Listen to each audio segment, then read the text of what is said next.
Bonjour à toutes et à tous. 1, 2, 3, ça déboîte. Une boîte, un contenu et une explication express, s'il vous plaît. Et aujourd'hui, on va parler de Dixit Ceremony. En jeu pour 30 minutes de 3 à 8 joueurs dès 8 ans. Dans Dixit Ceremony, on joue avec des images de jeux de société primées ou nommées aux As d'or sur le même principe que le jeu Dixit. Chaque joueur dispose de 6 cartes images. Chaque joueur installe son lapin sur la ligne de départ du plateau.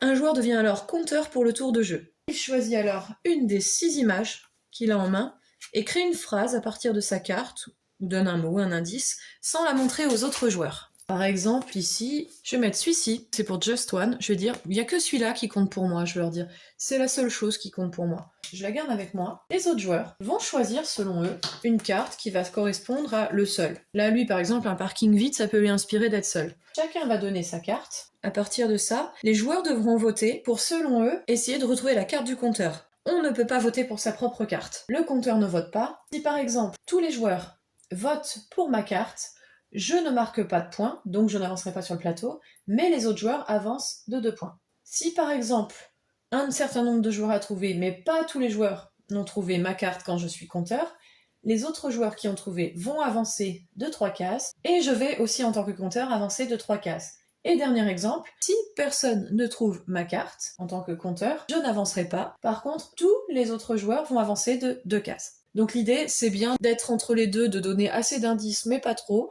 pour que certaines personnes trouvent, mais pas tout le monde, pour que vous puissiez avancer en même temps que les autres joueurs qui ont trouvé. Chaque joueur, hormis le compteur, marque un point supplémentaire pour chaque vote sur son image. On avance alors les lapins d'autant de cases qu'ils ont gagné de points. On complète ensuite notre main pour avoir toujours 6 cartes images en main, puis un autre joueur devient le compteur et procède de la même façon. Le premier joueur qui arrive à la fin du plateau, ici, sur le 30, gagne la partie. À vous de jouer!